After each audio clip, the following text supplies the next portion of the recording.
Të ndëruar miq, do të flasim për situatën politike, sigurisht një temë e pashmangshme, kryesore, kryefjalë prej gati 2 javësh, pra pas që në fillim të muajit, pra që nisi me protestën e parë në Zvërnes, më pas u spostuan me protesta të shumta në Tiranë, sonte është nata e 13 e protestës, e cila sa vjen dhe bëhet më e madhe dhe është paremëruar që në vazhdim mund kemi edhe prurje të tjera nga diaspora në mbështetje, ndërkohë që paralelisht me këtë protesta, pra po tenton të formoj edhe institucionet e saj të para, mes tyre edhe një beslidhje qytetare, e cila do të jetë në ballë për vazhdimin e aksionit që për ta kapitalizuar gjithë këtë që po ndodh, ndoshta në një lëvizje, në një parti politike për të garuar për të hyrë brenda institucioneve, për ta bërë ndryshimin nga brenda.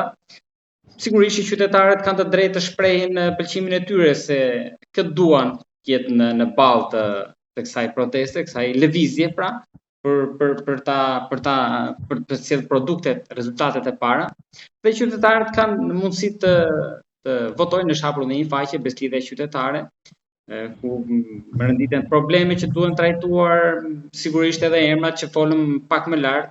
Ne mes emrave më të votuar top e kemi njërin të ftuar sot, ai është miku e emisionit tonë, me cilin ne kemi folur në shumë biseda, kemi trajtuar shumë çështje dhe probleme sociale, fenomene, ngjarje, pothuajse prej një dekade e ca, mos më shumë. Avokati Eduard Mullaraj është pjesë e çdo familje shqiptare me trajtimin e këtyre problemeve. I njohur për gjithë, avokat, përshëndetje dhe faleminderit.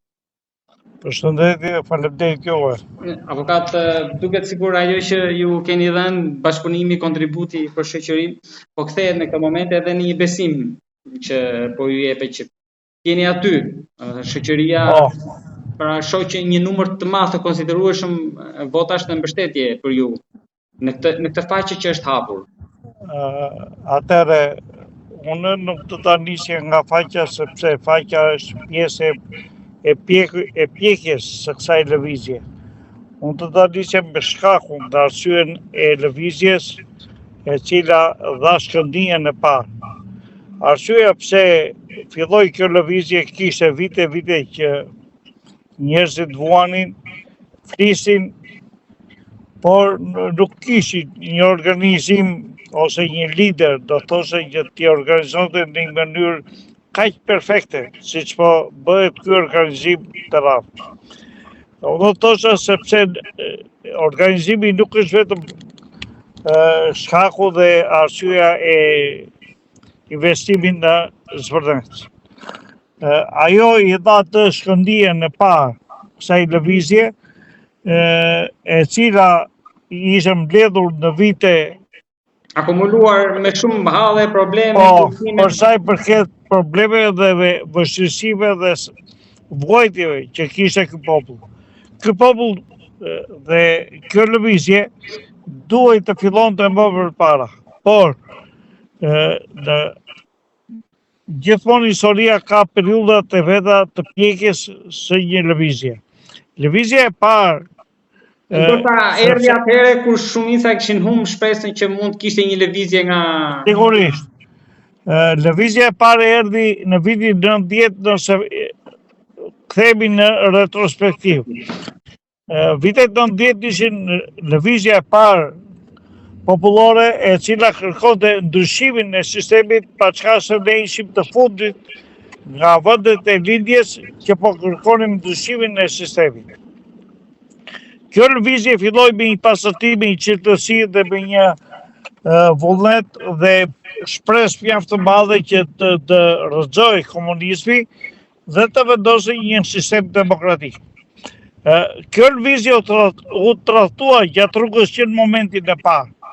U tradhtua, do të thoshe, sepse e gjitha ajo urrëtie u kthye në një lëvizje paqësore, pastaj jo më që të eskalonte atë pjesën e saj popullore, sepse sistemet po nuk patën pak gjak nuk mund të qëndronin në këmbë, dhe tradhtia e asaj lëvizje bëri që ne të vuanim.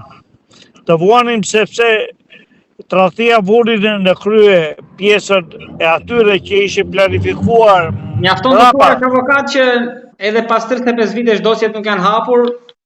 Po, dhe ajo pasaj bëri që ne të vuajmë për një periudhë të gjatë, duke filluar pasaj me vitet 97, duke filluar me 98, e duke filluar me radhë pasaj problematikat e vendit. Erdhi dhe i momenti dytë pasaj që kishte bëndë, momenti që filloi një pakënaqësi e madhe, dolin në skenë dhe i lëvizje re, e cila duke prekur atë pikën më dobët që kishte ky popull, flamuri kuqezi, doli dhe lëvizja kuqezi. Kjo lëvizje pati një përmas mjaft madhe dhe menduam se nuk do t'i shkëjente shpresat e këtij populli. Por ajo lëvizje u ndërpre në mes dhe i shkënjeu të gjitha shpresat, besimin dhe kurajën e këtij populli duke i lënë në mes rrugës dhe duke e përdosur sa të pak atë lëvizje që ishte kuqezi.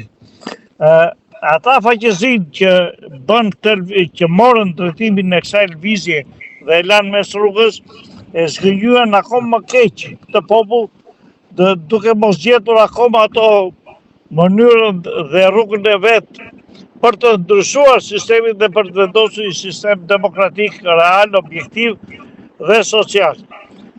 Kjo është lëvizja e tretë e madhe, masive, që besojmë dhe shpresojmë të gjithë. Jetë e vërteta.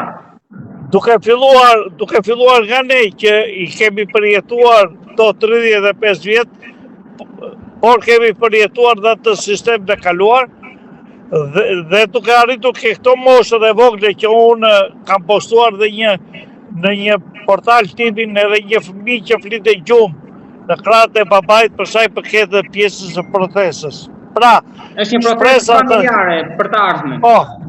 Pra, shpresa tash është për fëmijët e vegjël të porsalitur dhe ata që janë në kopshte qerdhe, të cilët kërkojnë tjetër rend, tjetër sistem dhe një jetesë tjetër. Në këto kushte, mendojmë që kjo lëvizje kaq masive mos të trajtohet nga brenda ose nga jashtë. Mos të futen element të cilët nuk janë pak ata që futen dhe duke pretenduar jemi regjistruar dhe do futemi në zgjedhje. Kjo lëvizje nuk ka më për zgjedhje. Pa bërë një zgjidhje të mirë, themelore të kësaj çështje, pa kaluar në një referendum kombëtar për sa i përket lëvizjes së kësaj çështje dhe pa ndryshuar me themel, mendojmë neve, të gjithë sistemi kombëtar të drejtimit politik të këtij vendi nuk mund të arrijë. Avokat, por si mund të bëhet ky ndryshim që ju thoni, ndërkohë që nëse nuk bëheni pjesë e sistemit? Pra, për të futur brenda në sistem, për ta goditur nga brenda. Atëherë, me këtë të ndërtuar, të futë ose që në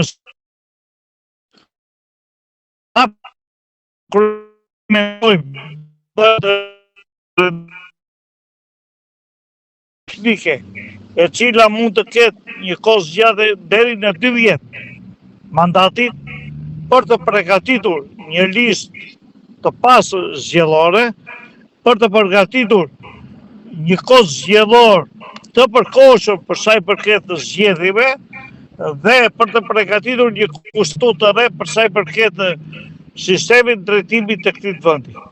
Nëse ne duam që të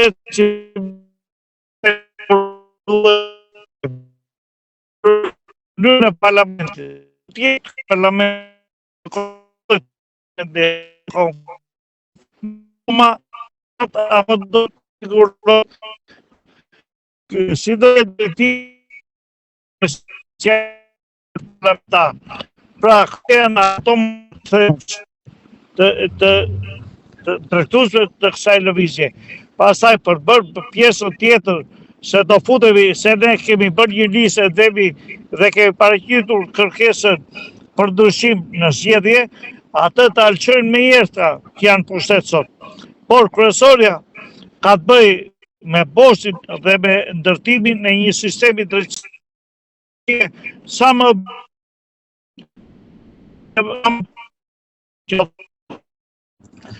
jo vetëm ta dy që kanë qenë me fjalë njolla më e zezë e këtij vendi që kanë çuar këtë vend deri në Gremin dhe kërkojnë që ta sabotojnë edhe këtë lëvizje me mënyrat e tyre dhe format e tyre ashtu siç kanë përdorur për këto 35 vjet, por ka dhe tjerë që presin si puna e tij gjahut për ta shkatruar dhe për ta prishur këtë sistem. Dhe këtë revolt do thosha, protest. Prandaj në këto kushte duhet mjaft kujdes, duhet një vigjilencë e madhe, duhet dhe një ashtu siç është bërë një organizim i mrekullueshëm, i shkëlqyer dhe që i kapi të gjithë befasi për sa i përket politikanëve. Kjo mënyrë masive e daljes së shesh me parullat që në burg, Rama në burg dhe Berisha do thotë që ka më klasë. Sigur ju hoqën grada tani, apo? Atëre, nëse do dalim nga kjo temë, dhe do flasim për Berishën, pastaj është problem tjetër, por nuk është kjo nuk është e rishikon parullën Ramanburg, Berishanburg. Nuk ndryshon asgjë kjo. Parulla që jehon sot në gjithë Tiranën, po jo vetëm në gjithë Tiranën do thosha, por në gjithë Shqipëri dhe në gjithë Europën perëndimore dhe më lart do thosha në mata në oqeanit, në Amerikë dhe në Kanada, është Berishanburg, Ramanburg. Ju keni qenë pjesë e protestës, aty e keni parë nga afër organizimin, pra atmosferën, edhe gjithçka që zihen aty brenda. Të lutem më thuaj, avokat, ajo protesta aty do ta prodhoj një lider apo akoma nuk ka ardhur aty? Jo, është shumë shpejt për të ardhur lideri. E para. E dyta, organizimi që mund të bëhet do jetë krejt ndryshe i këtij grupimi politik ose teknik që do drejtoj vendin. Ne mendojmë që drejtuesët të jenë të ardhur nga jashtë, shqiptarë të cilët kanë mbaruar universitetet më prestigjioze, do thosha në Amerikë dhe në Europë. Këta i takojnë që të vinë në Shqipëri dhe të kontribojnë për një ndërtim të ri, sepse prandaj është ngritur dhe parulla e re për një Shqipëri të re. Do thotë është njësoj sikur të ndërtosh një shtëpi të re, ta rrafshosh nga theveli dhe të ngresh një ndërtim të ri të bukur, e cila t'i qëndroj 200 viteve të ardhshme. Por kjo ndërtohet jo mbi leckat e vjetra. Kjo ndërtohet mbi bazën e një vizionin të ri dhe një kulture të re. Do thotë që mos fusi kush duar në thesin e shtetit. Për të vjedhur dhe për të mbajtur siç kanë vjedhur dhe kanë masakruar këta politikanë dhe kjo klasë politike që nga viti 92 deri më sot, të cilët janë këta që nga mbrapa po luftojnë për ta shkatruar dhe për ta sabotuar sa të jetë e mundur televizje mbarkombëtare. Por besoj se nuk do t'i arrin qëllimin, sepse ky do të ishte i zhgënjim mjaft i madh, jo vetëm për neve që dalim dhe e ndjejmë me shumë optimizëm dhe kënaqësi të lloj lëvizje, këtë entuziazëm që ka masa e gjerë e këtij populli, por do të ishte i fatkeqësi dhe për brezat që do vinë nëse kjo lëvizje të rrethtohet. Ka brenda element që po tentohet nga brenda protestës? Ka shumë pak element deri më sot, të cilët kërkojnë që të ndryshojnë drejtimin e kësaj lëvizje ose që të hedhin parullat duke jo siç janë parullat sot që thotë Berishanburg, Ramanburg. Ata vinë këta të PD-s që janë pjesë e opozitës dhe kërkojnë ta shfrytëzojnë të lëvizje për të ardhur në pushtet. Dhe këta kur dalin aty, sepse foltoria është e lirë për të marrë mikrofonin e për të shprehur jo në mënyrë të imponuar, por në mënyrë të lishme atë që mendon dhe atë që do, këta mendojnë ta sfumojnë sa të jetë e mundur thirrjen Ramanburg, Berishamburg, duke thënë Ramanburg, dhe nuk e përmendin Berishën me qëllime nga më caktuara, sepse duan ta zbusin dhe ta amortizojnë sa të jetë e mundur, sepse duan përsëri si lider një plak i cili i ka dhënë vetëm fatkeqësi këtij vendi, ka vrarë shumë, ka vjedhur shumë, ka grabitur shumë dhe e ka çuar këtë vend shumë mbrapa për veprimet dhe për qëllimet e tij, sepse si një komunist i vjetër që ishte, ai nuk donte lullëzimin e Shqipërisë. Pavarësisht se është krye të politikës për 35 vite me radhë. Dhe kjo nuk ka sjellë as konkurrencën as zhvillimin e lëvizjes së majtë, e cila nëse do të kishim një parti demokratike me një vizion të qartë të thosha, atëherë zhvillimi do sjellë, sepse konkurrenca do sjellë zhvillimin. Dhe kjo konkurrencë që do bëjë ndërmjet të dy rrymave të kundërta, do sjellë edhe një zhvillim të ri. Kjo nuk e solli të zhvillim, sepse dhe Partia Socialiste duke mos pasur asnjë në kar, bëri mjaft krime, mjaft fatkeqësi, por mbi të fundit ajo volli në një mënyrë shumë të egër, duke i kërkuar të gjitha për vete dhe duke dëmtuar sa të ishte e mundur dhe sistemin e drejtësisë, sepse duke dëmtuar sistemin e drejtësisë, ata përfitojnë dhe nuk dënojnë. Prandaj themi që një drejtësi e re, e fortë, e pa korruptuar do t'i marrin të gjitha politikanë, do t'i fusin burg me dënime maksimale, pasi këta kanë shkelur jo vetëm ligjet e këtij vendi, por këta kanë shkelur kushtetutën e këtij vendi si tradhtar të këtij komi duhet të trajtohen, sepse nuk i kanë sjellë zhvillimin e demokracisë të këtij vendi, por i kanë sjellë vetëm pengesa dhe duke qenë një nga vendet më të varfra sot të Europës. Kjo është një fatkeqësi mjaft e madhe dhe për të ne po shohim që sot qeveria, duke u tronditur nga kjo protestë, ka filluar të bëjë disa ëndra dhe ndryshime sa do të vogla në legjislacion, si për lëvizjen e administratës shtetërore, ashtu dhe për çështje tjera, duke ndryshuar dhe ligjin e zhvillimit strategjik, por këto nuk mjaftojnë. Do tregojnë që protesta po i jep ato produktet e veta sa do të vogla, sepse këta po të rriqen në një pjesë e projekteve të tyre, por nuk është ky qëllimi. Qëllimi është rrëzimi, pastrimi, dënimi dhe zhvillimi një demokracie ashtu siç e meriton ky vend për vuajtjen që ka pasur, duke filluar me një demokraci siç e ka Gjermania, Hollanda, Anglia. Janë vendet që ne duhet t'i marrim shembull që nuk fut njëri duar për të vjedhur. Prandaj kërkojmë një qeveri teknike për të vendosur një bazë ligjore krejt ndryshe nga kjo që është deri më sot. Avokat, unë të falenderoj për bisedën dhe duket sikur ne jemi vetëm në fillim të kësaj edhe të këtij ndryshimi që ju sapo thatë. Akoma s'ka filluar nxemja. Akoma s'ka filluar nxemja dhe duket se nisur dhe nga besimi qytetar i reflektuar edhe për emrin tuaj, mes top emrave më të lakuar dhe të votuar te kjo faqe. Ne do të flasim sërish në të ardhmen për ecurinë, për vazhdimin e saj.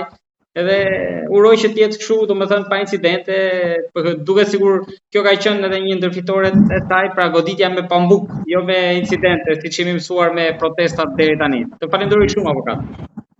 Faleminderit juve.